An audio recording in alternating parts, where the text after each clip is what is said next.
Greetings, dear Dhamma friends, this is Ajahn.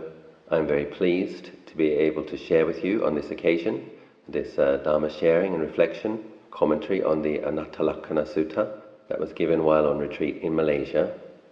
I just wanted to mention that every now and then there's a slight bit of feedback noise which is occurring because the Bluetooth mic was interfering with the lapel condenser mic. And basically, when you teach on the road like this, even with good equipment, sometimes stuff like this happens. It's samsara. It only gets so good. I'm sure you understand. So please do persevere. It's literally just a few seconds every now and then. I believe the content is worth listening to, and I hope that you find something in the sharing of benefit to you. I hope your understanding and your practice. Be well.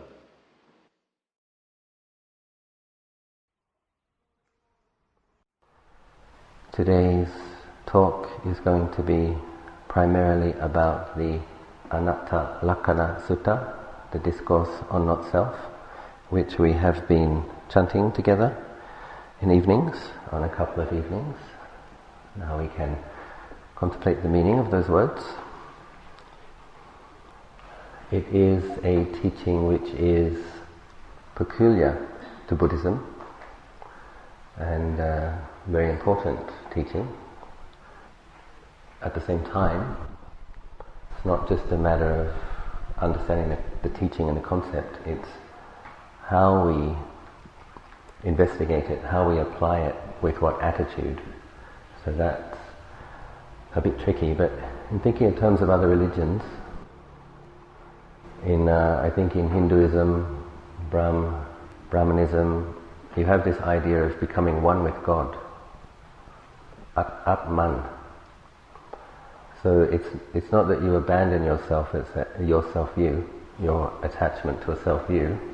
It's that you, through love and devotion, one-pointed love and devotion to a God, you become one with that God. And that seems to be the general approach in what they call theistic religions, Christianity, Hinduism. So Lord Buddha's teaching was revolutionary and uncommon in his day, and it's a little bit difficult to understand in as much as it requires nuance. So it's not that in understanding the concept of not-self you no longer have the self-view. This is the part that's tricky, and some people get confused because they understand. We'll go through the sutta and it's easy enough to understand. It's easy enough to investigate what Lord Buddha is asking us to investigate. And yet the feeling of self persists. And so what is it? It's good to give some thought to what the self-view is, and then how to go about letting go of one's attachment to it. So Lord Buddha does say some heroic lion's roar like words about it. In one of the weeks after his enlightenment, Lord Buddha was enjoying the bliss of liberation. At the end of 7 days, after emerging from that concentration, the Blessed One surveyed the world with the eye of an enlightened one. As he did so, he saw many beings burning with the many fires and consumed with the many fevers born of lust, of hate, and of delusion. Knowing the meaning of this, he then uttered this exclamation: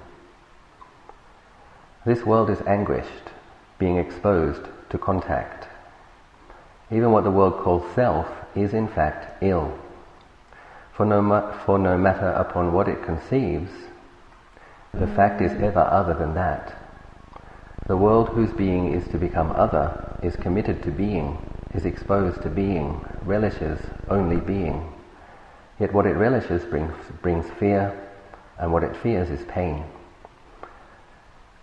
Now this holy life is lived to abandon suffering." So, Lord Buddha saying what the world calls self is ill. It's an illness.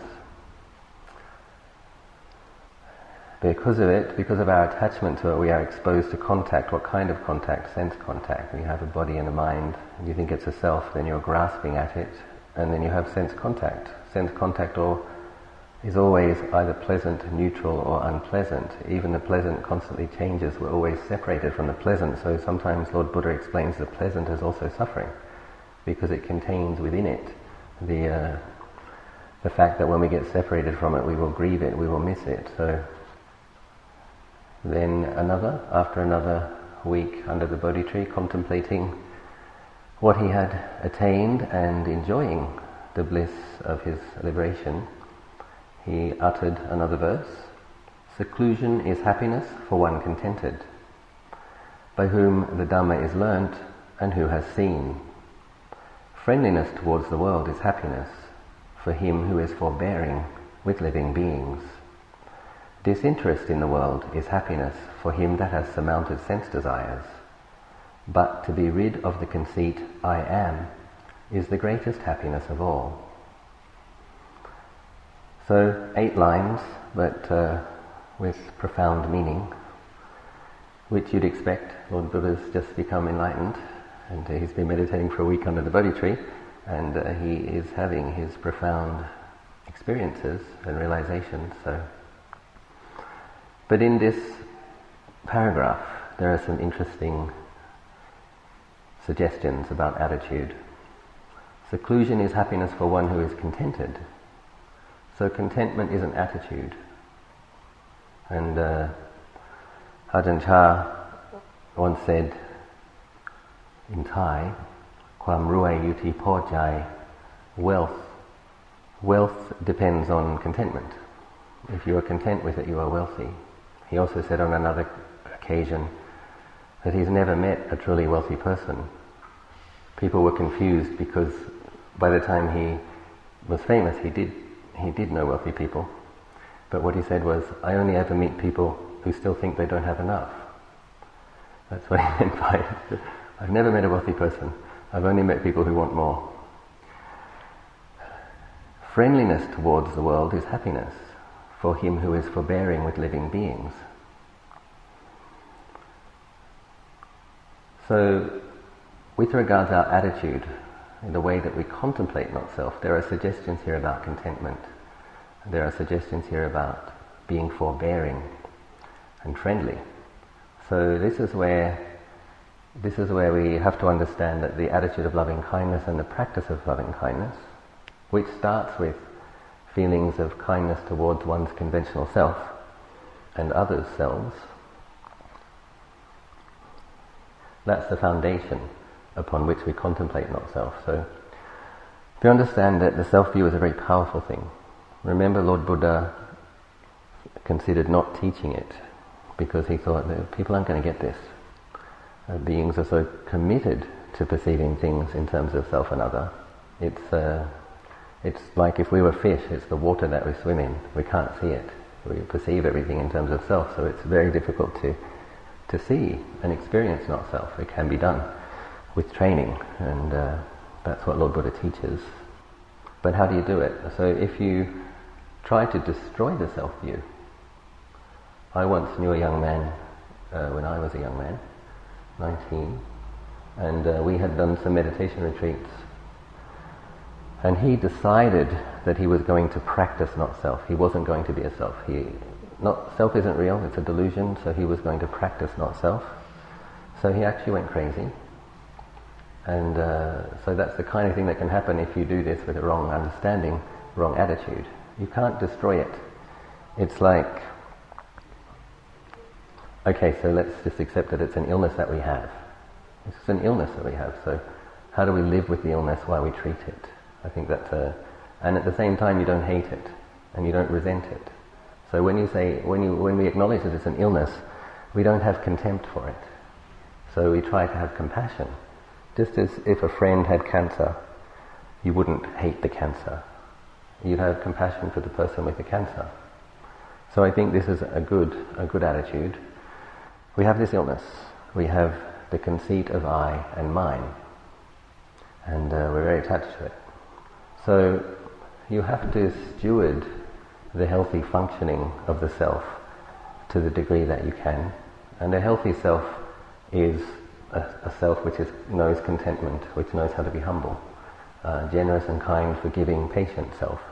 So in a way, I was talking this morning about how Lord Buddha sometimes describes his teachings as leading to heaven and beyond, and how I once asked Ajahn Anan if Devas could realize Dhamma, and he said only Devas realize Dhamma, meaning that the level of the mind of a person who has an insight is on the level of a Deva, meaning there is metta, there is conscience, there is a respect for what they call conscience and shame, like fear of wrongdoing. Those kind of qualities are in the mind of a person who realizes Dhamma. Goodness, basically. Goodness is established virtue. From that foundation, people have insights into not-self. So this is where the metta practices are, and all of the Brahmavihara practices, metta, compassion, mudita, appreciative joy, equanimity. So these are ways that you can have a healthy, humble self-view, which is the foundation for contemplating not-self. So don't try to destroy it, don't hate it, don't have contempt for it. At the same time, we should be kind of fed up with the experience. So it is tricky, there's a lot of nuance here. We should be weary, kind of world weary. We should be fed up with being pushed around by greed, hatred and delusion. But you don't aim your resentment at the self-view. You have to channel it into skillful effort. That's what works. That's what will help people to eradicate it or have insights into it, into not-self, and slowly weaken that delusion. And we can also notice that if you visit an enlightened master, it's good to see that they still have a personality. So it's not like when they become an arahant, they're like this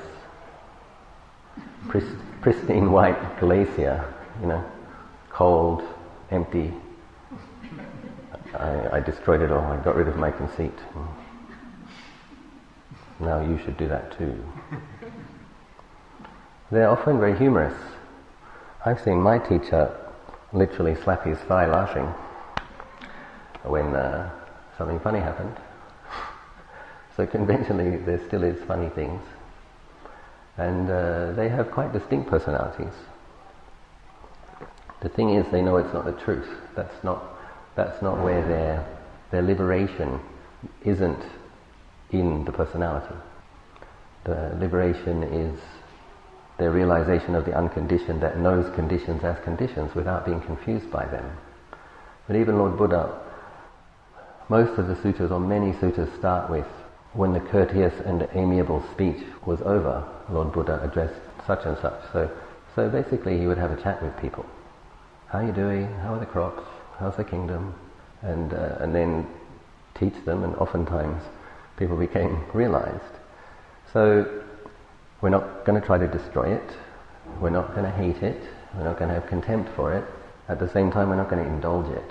So this is tricky, middle way. How to steward a healthy functioning of the self while slowly humbling it and uprooting its attachment and its vanity and its conceit. It takes time, it can be done. Keeping the precepts, being generous. Generosity is a good, very powerful method because we can become identified with our wealth. And so if you give yourself some, give away what you can, practicing giving happiness to others. You're not so special because you're wealthy. If you help others to be special, okay, you be special, let's all be special. It's not just going to be me who's special. And it's very effective if we empower others and train ourselves to have a happiness that comes from seeing others as happy, the mudita practice. So people have that tendency of being happy when they have personal victories, but that's very dangerous because the self can get bigger and bigger. So it's good to have personal victories in areas that are important, but it's also good to enable and empower others at the same time if you can, and to not feed vanity and conceit. So I'm going to talk now a little bit about the benefits of metta practice, and then we'll look at the Sutra on Not Self. And then people have asked me, if we're practicing not self, what is this may I be well, may I be happy, Ajahn? May all beings be well, may all beings be happy. And I said, well, that's where you have to start. So one of the benefits of loving kindness, I'll read them all. I'll just mention where it is. It is the Anguttara Nikaya, the discourse on the advantages of loving kindness. And thus have I heard, on one occasion the Blessed One was living in Savatthi at Jetavana at Anathapindika's monastery. Then he addressed the monks saying, "Venerable monks," and they answered, "Venerable Sir." The Blessed One then spoke as follows: "Monks, 11 advantages are to be expected from the release of heart by familiarizing oneself with thoughts of loving kindness, by the cultivation of loving kindness, by constantly increasing these thoughts, by regarding loving kindness as a vehicle and also as something to be treasured, by living in conformity with these thoughts, by putting these ideas into practice and by establishing them." What are the 11? One sleeps in comfort. One wakes in comfort. One has no evil dreams. One becomes dear to human beings. One becomes dear to non-human beings. Devas protect one. 7. Fire, poison and sword cannot touch one. 8. The mind concentrates quickly. Very interesting. 9. One's countenance is serene. 10. One dies without being confused in mind. 11. If one fails to attain arahantship, here and now, one will be reborn in a Brahma world. So this is if one takes the Metta Bhavana to the jhana level. These 11 advantages, monks, are to be expected from the release of heart by familiarizing oneself with thoughts of loving kindness, by cultivation of loving kindness, by constantly increasing these thoughts, by regarding loving kindness as a vehicle, and also as something to be treasured, by living in conformity with these thoughts, by putting these ideas into practice and by establishing them. So said the Blessed One, those monks rejoiced at the words of the Blessed One. So quite a short sutta, but important sutta. Last year there was a Sri Lankan monk staying at my monastery, Anandagiri, and he was bitten by a snake. He stood on the snake in the night time, and he's a very good monk. You'll be inspired with what he did. He went in and cleaned up his kuti so that if he died, he wouldn't be leaving a mess. And I wasn't there, I was in India. I got an email 2 days later, "Oh, by the way, so-and-so got bitten by a snake." So he had no symptoms. So what happened is the snake bit him, but the snake did not inject the venom. And he specifically told me that he had been cultivating a lot of metta while he was in that part of the forest. And so fire, poison and sword cannot touch him. That's benefit number 7. So I do think these things are real. There was another time, a friend and I were in Ladakh in northern India. This was about 12 years ago. And there was some serious flooding and some landslides, and a lot of people died. They were buried alive in large amounts of mud. So we were in Ladakh, and we were in a very remote, by a Himalayan lake, about 5,000 meters elevation. And I'd really wanted to go and meditate next to a Himalayan lake. What would that be like? And we didn't even know that it doesn't rain in Ladakh. Apparently it only snows in Ladakh. But coming from Southeast Asia, heavy rain is, okay, it's raining again. But it doesn't rain in Ladakh. It snows in Ladakh, and then the snow slowly melts as the weather warms up. So we did see the storm clouds, but we didn't know it was a problem. But we both had a feeling, although a car had been hired and we had come to see some kind of Tibetan nomads having their archery contest riding horses, so that's a little bit exciting, isn't it? You know, the kind of thing you might only see once in a life. And that was happening the next day, and I just had this really, like my mind was itching with irritation, and the thought just kept coming to me, you have to go, you have to go, you have to go. And so I said to him, I didn't want to disappoint him because we'd come all that way and we'd hired the car and we'd got over the altitude sickness, the headaches, and we were there and the archery show was tomorrow. And I said to him, Francois, my French friend, I just got a really strong feeling that we should leave. And he said, me too. I have a feeling too. I didn't want to say anything. Oh, okay, so we're leaving tomorrow. But we prepaid our rent, we prepaid our food, no problem. Let's get out of here. So we said our goodbyes, and I had a friend there who was doing some eye treatment for nomads because they're so high, many people get cataracts, and she was giving away Polaroid sunglasses and treating eyes, etc. So the friend was a bit miffed. Why are you leaving? It's the big show tomorrow.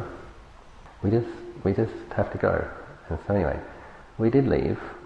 2 hours after we left, the road was closed by a very big mudslide. And so what was that benefit? Devas protect one who cultivates loving kindness. So we both feel that feeling, get out of here, get out of here, get out of here. Where's that coming from? It's probably coming from an unseen being that knows what's about to happen. So there was a group of Australians, I think it was about 40 people, and they had to walk up these Himalayan mountains and down these valleys until they found another road. And bridges got washed out too. So we were driving along this road. It had rained heavily the night before, but we didn't know, like I said, rain, so what? But the thing about the Himalayas is they're not like rock mountains. It's two continents that have crashed together, and it's basically dust and stones piled very, very, very high. And so if it rains on them, there's a lot of mud instantly. So they, without their own sleeping bags and quite exposed, they had a really horrific experience of climbing out of the Himalayan valley. So I do believe that there are benefits to cultivating loving kindness practice. Prevent disasters, have a long opportunity to keep practicing. So we'll have a look at the Sutra on Not Self. You recall Lord Buddha had realized his liberation, then he had considered who he would teach. He thought of his first two teachers, the teachers that taught him 5th, 6th, 7th and 8th jhana, but he saw that they had already passed away and been reborn in a Brahma world. He couldn't teach them. So then he thought of the 5 other monks who he had practiced austerities with, and he saw that they did have spiritual powers, spiritual faculties that were developed enough that they would realize the Dhamma. So he wandered in stages and he taught the Dhammacakkappavattana Sutta, Four Noble Truths, Eightfold Path, and Anya Kondanya had the insight. All that has the nature to arise has the nature to cease, and attain to the first level of enlightenment, which is referred to as stream entry, entering a stream of Nibbana, where it's not possible to have more than 7 more lives, and not possible to fall to a lower realm, lower than human realm. In a subsequent day, Lord Buddha taught this discourse on the characteristic of not self. Thus have I heard. At one time the Blessed One was dwelling in Benares in the deer park. There he addressed the group of 5 bhikkhus. Form, bhikkhus, is not self. If bhikkhus, form were self, then form would not lead to affliction, and one might be able to say in regard to form, let my form be thus, let my form not be thus. But since bhikkhus, form is not self, form therefore leads to affliction, and one is not able to say in regard to form, let my form be thus, let my form not be thus. So it's true. Can any of you wish that you were younger, and will it happen? My dear aging auntie friends.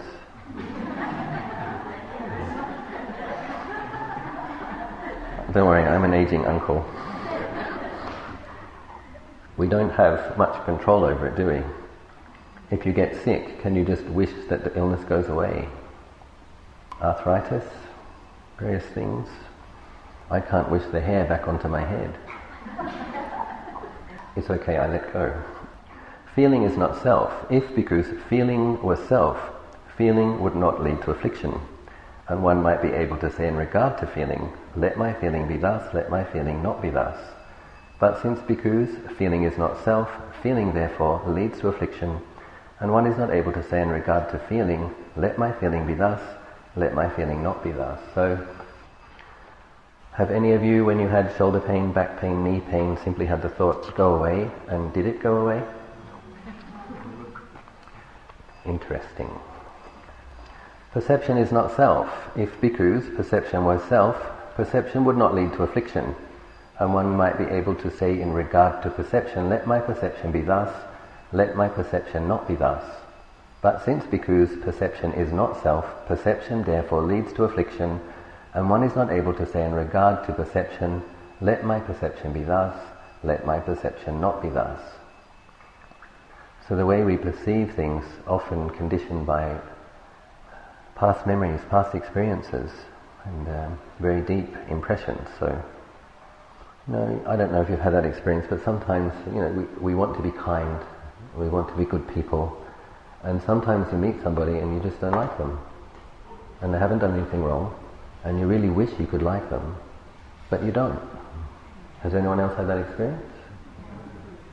Yeah, so this is, what is that? Probably it's possible that you had some conflict in past relationships and there's some kind of intuitive awareness, oh, him again. But we wouldn't choose to have that perception, we wouldn't choose not to like people. We would ideally have impartial loving kindness for everybody. So obviously forgiveness practice plays an important role in not developing more of these grudges in samsara, but we just can't. Also, you can give yourself a really hard time because you just perceive yourself as not good enough. And if you could have the really big picture, it might be the case that you're doing fine. You don't know how much you've improved. You don't know how bad you used to be. We can't see exactly where we are because we don't have the big picture. But have you had the experience where you're just giving yourself a really hard time and you're trying hard enough, you're trying to be sincere, but there's this part of you that just is sneering at yourself saying, not good enough. And having that experience doesn't usually help. But sometimes we can't stop it, it's very painful. So even the way we perceive ourselves can be very painful. We don't have mastery of it yet.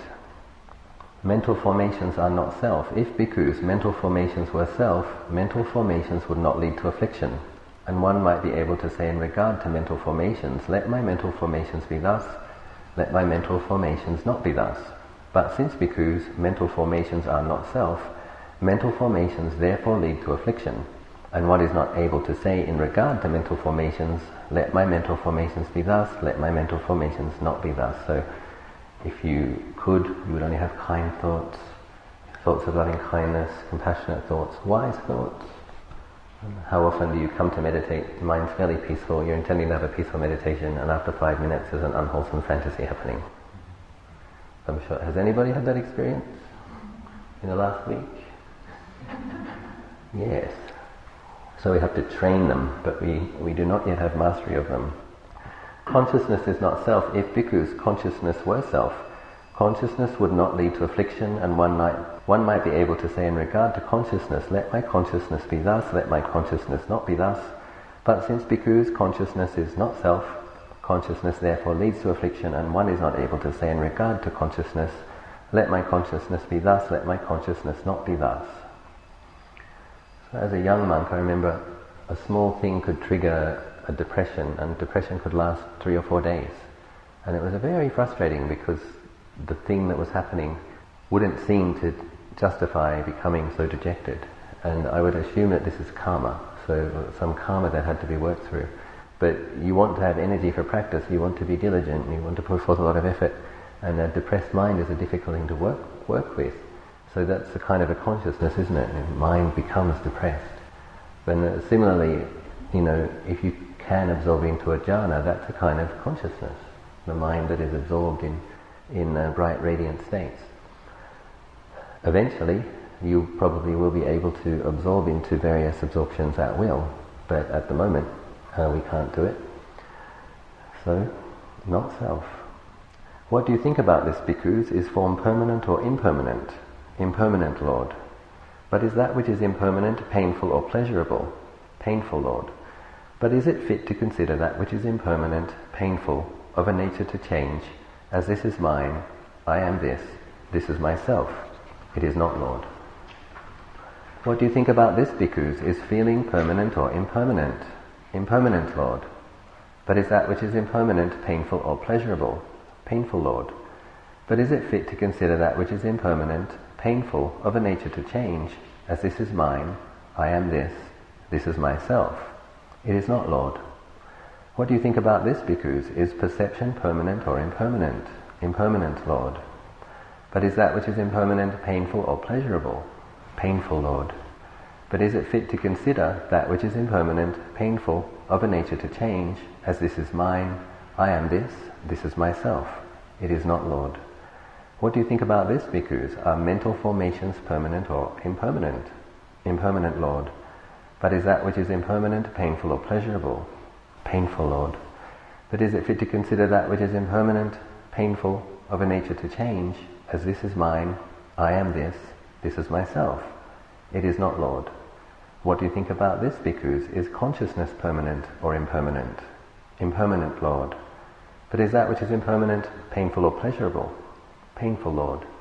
But is it fit to consider that which is impermanent, painful, of a nature to change, as this is mine, I am this is myself? It is not, Lord. So here Lord Buddha has masterfully, like the physician that he is, treating the illness, the habit is that we grasp at all of it as a self. But when you look at it as the separate phenomena, it can be investigated. You can't find a self there. But when the mind deludedly grasps as it as a conglomerate of these things functioning together, we think it's a self. But when he asked these bhikkhus, they replied, there's no self in any of these things, Lord. So now he instructs them about the attitude with which they should look upon these things.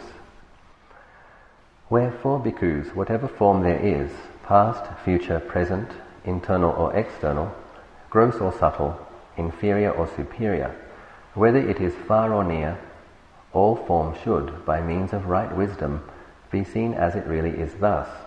This is not mine, I am not this is not myself. Whatever feeling there is, past, future, present, internal or external, gross or subtle, inferior or superior, whether it is far or near, all feeling should, by means of right wisdom, be seen as it really is, thus. This is not mine, I am not this is not myself. Whatever perception there is, past, future, present, internal or external, gross or subtle, etc. This is not mine, I am not this is not myself. Whatever mental formations there are, past, present, future, internal or external, gross or subtle, inferior or superior, etc. This is not mine, I am not this is not myself. Whatever consciousness there is, past, future, present, internal or external, gross or subtle, inferior or superior, whether far or near, all consciousness should, by means of right wisdom, be seen as it really is thus. This is not mine, I am not this is not myself. Seeing in this way, bhikkhus, the wise, noble disciple becomes disenchanted with form, becomes disenchanted with feeling, becomes disenchanted with perception, becomes disenchanted with mental formations, becomes disenchanted with consciousness. Becoming disenchanted, their passions fade away. With the fading of passion, the heart is liberated. With liberation there comes the knowledge, it is liberated, and they know. Destroyed is birth, the holy life has been lived out, done is what had to be done, there is no more coming into any state of being. Thus spoke the Blessed One. Delighted, the group of 5 bhikkhus rejoiced in what the Lord had said. Moreover, while the discourse was being delivered, the minds of the 5 bhikkhus were freed from the defilements through clinging no more. And there were 5 more arahants in the world. So this last paragraph, second last paragraph, is very important. Seeing in this way, bhikkhus, the wise, noble disciple becomes disenchanted with form, disenchanted with feeling, perception, mental formations and consciousness. So disenchanted, you can think of other words, not fascinated, no longer fascinated with, no longer deluded by, seeing them as they are. In being disenchanted, becoming disenchanted, the passions fade away. So if you're thinking it's a self, and if you're trying to get maximum pleasant feeling out of the sense bases, then that's the opposite of being disenchanted. So worldly beings wanting peak experience, wanting pleasant sights, pleasant sounds, pleasant taste, pleasant touch, that's the opposite of disenchantment.